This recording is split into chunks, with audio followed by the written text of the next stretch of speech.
So I was around 10 or 12 and I was on a long overnight flight to South Africa. And if you don't know, that's like a 12-hour flight. And I was so bored and not tired at all. So I thought, why not just, you know, browse the movies and see if there's anything nice that I could watch. Yeah, there was nothing good. There was one movie that caught my eye. It sounded pleasant, like a very wholesome, nice movie. And it was a gentle name called The Birds. Now to me, that sounded like I just hit the jackpot. I mean, this movie sounds so wholesome and nice. It couldn't possibly be horrible, right? Well, I was dead wrong. It's like the universe just funneled me into that singular movie to specifically traumatize me. And oh boy, it did. Everyone has movies that has traumatized them as a child, and in this video I'm gonna talk about some of the ones that traumatized me. Some of them are quite embarrassing, and other ones are kinda like understandable and probably shouldn't have been a movie that kids should have watched. I don't know what Disney was thinking about this movie. But anyway, let's get back to The Birds.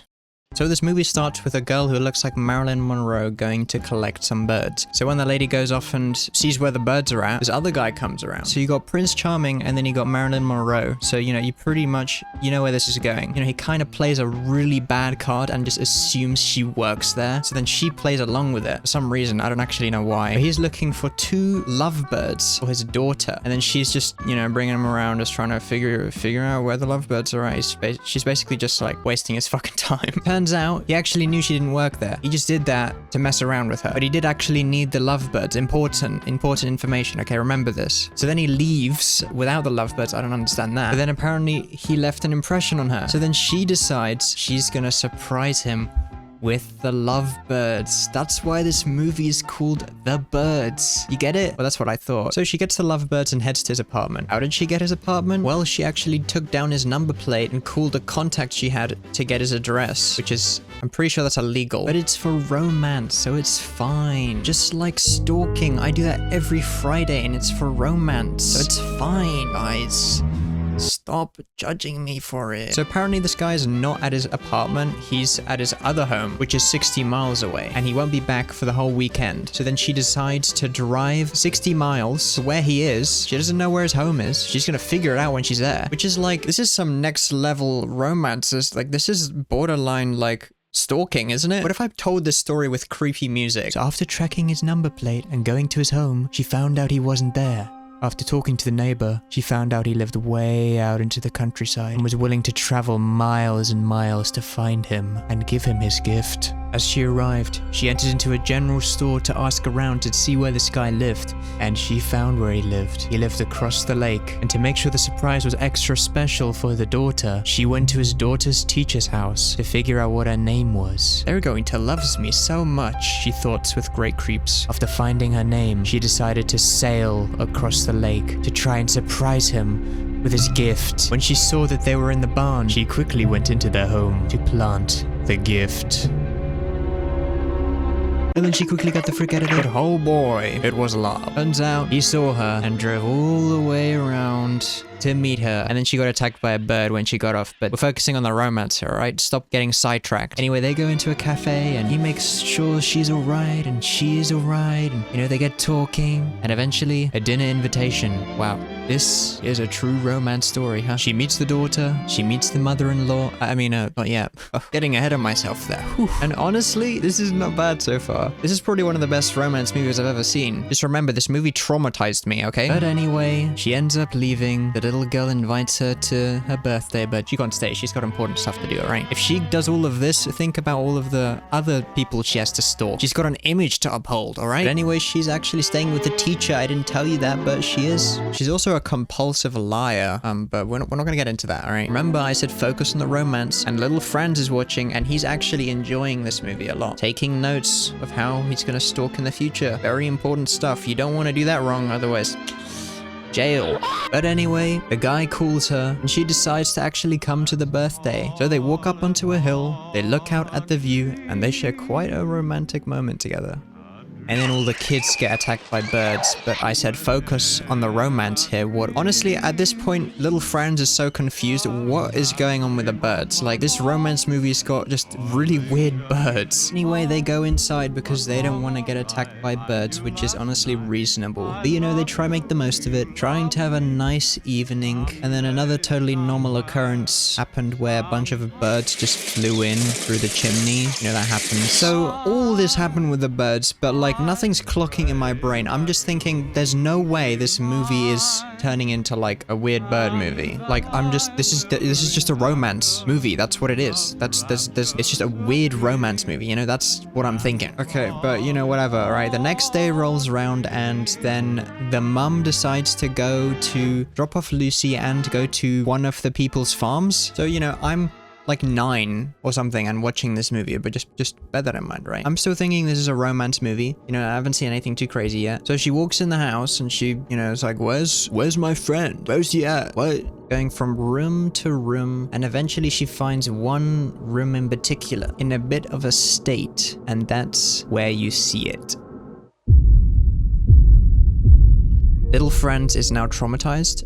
You can't unsee that. Bearing in mind, I've never seen gore in my entire life. This is the first time I ever saw gore. And you know what this film is rated? It's rated Peggy 12. And the fact that I thought the whole time it was gonna be a wholesome movie, and that moment turned everything around, it hit me so hard. So I'm sitting in the plane right now and I'm thinking, what the fuck that I just watched? There's no way this movie is like this. There's no way. And I skip forward. I skip forward in the movie. It gets worse. And I'm like, I'm in shock. What happened to this wholesome movie that just got ruined? And I'm just sitting there like speechless. I'm just like, you want to know the funny part about this whole thing? So she goes home and then is freaking the fuck out. I don't blame her, right? She's clearly not okay. And then the next scene is these two being all lovey-dovey, and then they kiss. Like, a guy is dead. Your mum is freaking out, and you guys are acting so normal. What the fuck just happened? But anyway, that was the birds. If you want to know how the movie ended, the birds attacked them again with like a big wave, and then they all escaped happily ever after. Not Franz though. He was traumatized. But the next movie I want to talk about is Bridge to Terabithia. But before I get onto that movie, because I know that traumatized some of you out there, that definitely did. But the next thing I want to talk about isn't a movie, but it's an episode in a show. Now, this has lived in my head for years and years of my life, and it came from a childhood show. Now, I had no idea what that childhood show was, but by some miracle, I actually found it. I found the episode. And the best part of how I found this was because there was a Reddit submission of someone else who got traumatized by this as well. So it's like, it was traumatizing, okay? I'm not alone in it. So that show was Noddy's Toyland Adventure. First of all, I have no memory of this show at all. I just remember the one episode which was about bagpipes. Okay, and it gets scarier, okay? The bagpipes come alive, okay? So basically this episode is about these bagpipes being magical, and they have to be played every single day, otherwise they'll come alive and kill you. That's what 10-year-old me took out of it.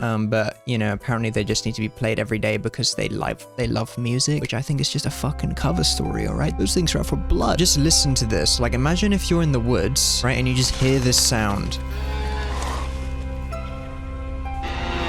Yep, I'm out of that. I'm not messing with no bagpipes. But this show did traumatize me. I actually had nightmares from this show. But anyway, now we're gonna talk about Bridge to Terabithia, which I'm pretty sure out of all of the movies has the highest traumatized rates for kids. This movie, oh my god. I have a lot of things to say about this movie. First of all, I don't know if I was just a pussy or what, but this movie was horrifying. And I think it was because it was surrounded around the idea of death, which is just what a child needs in their life. So a new girl moves into this school, and she doesn't have any friends, and what a coincidence, so does the main character, Jess. So after him being a little bit skeptical at first, they eventually become friends, which it's a lovely friendship. They're both creatives, they both get along. Jess's family is really absent. Leslie's family isn't that absent, but sometimes is. So the main plot of this movie is that the kids go into this woods, they swing across this rope.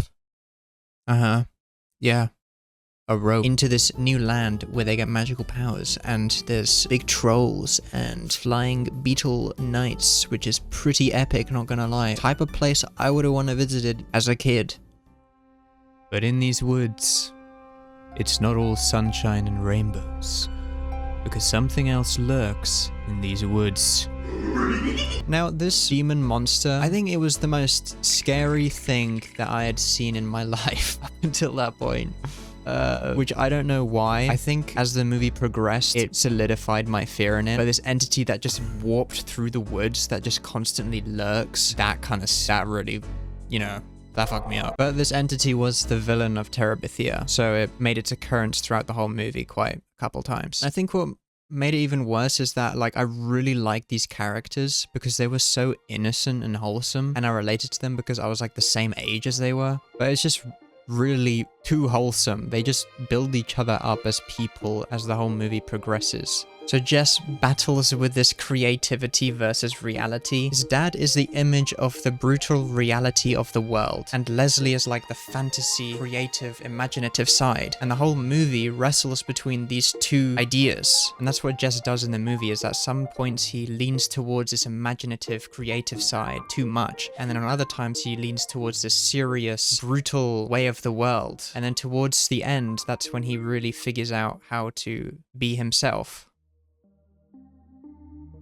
So the movie takes a turn when Jess's teacher invites him to go to the art gallery, which I think is really weird because it's like, isn't that a breach of teacher-student? Like, what? Is that normal? That never happened at my school. But anyway, he has a crush on this teacher, right? So that makes it even weirder. But as he gets in the car when the teacher picks him up, he looks out the window, looks at Leslie's house, and is like, should I invite her?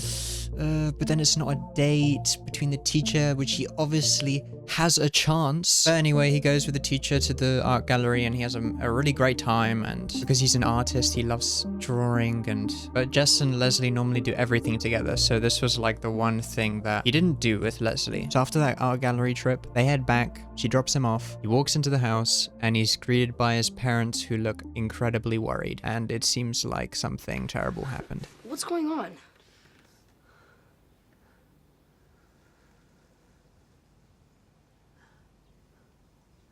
Your friend Leslie's dead. She drowned in a creek this morning. Apparently she tried to swing across on a rope and it broke. They think she hit her head. So after that, he goes straight into denial. He did not process what happened. He was angry. He didn't really get it. I mean, he's a kid. He doesn't understand death. Honestly, he just didn't believe that his one best friend in the whole world was gone. And so he went back into the woods, runs around, and he calls out Leslie's name, but he doesn't find Leslie. Instead, he finds something else. This whole movie, this dark entity was the villain of Terabithia, trying to destroy the land, to kill the hope inside that world. When Leslie and Jess roamed around the woods, it was full of magic and creativity, but when Jess came back, it was all gone, and there was nothing left but this dark entity. Eventually, you find out that this dark entity was his dad, which kind of like, the storytelling in this movie is insanely good, but for like a child watching this, I did not process this stuff. The only thing that was wrapping around my mind was this dark entity, and the dark entity was a metaphor for the ugly, dark brutality of the world that Jess's dad never held back on him for. Would always tell him about it, but it didn't come across in my mind that way at the time. For me, that shadow monster became a representation of death and the worst things in the world. I thought this dark entity took away Leslie just for the fun of it, just to make Jess suffer, and that actually terrified me, because having something enjoy suffering, taunting you, making you feel fear. I guess this movie was, in a way, it was my first introduction to the evil in the world. How this movie hit especially hard was the idea of death, because it was so brutal in its decision to take this specific girl away, who had her whole life ahead of her, who was so kind-hearted, and I just didn't understand that. Even though it was a movie and it was a story, as a kid, I didn't get that. But that's how the world works. It's not fair. So I guess it's like, it was an introduction to reality. But I think what made it hit especially hard is because it reminded me of my grandma passing. And she was at the end of her life, and it was like, death gets us all. But it was a specific way that she died. It just reminded me of her because Like, my grandma was so sweet and kind, and it really, I look at Leslie and I see the same qualities, and I never understood death, and I think I never really processed it. But the one thing that is real is just, they're not there anymore. So when I think back to this movie, I don't think I was afraid of the monster itself. I think I was more afraid of what it represented. This video took a very somber turn, but I didn't mean it to, but I just rewatched that movie. It just made me like go right back to where I was when I first watched it. So these 3 movies, well, there were 2 movies and then it was 1 show. They traumatized me. The thing is, everyone gets traumatized one way or another. So that's how I got traumatized. Tell me the movies that you got traumatized by in the comments down below. I'm actually kind of curious. I hope you enjoyed this video. If you want to see more stuff like this, just let me know. Haven't uploaded in a while, but hey, I've uploaded now, so shut up. But yeah, hope you have a good day and I'll see you in the next video.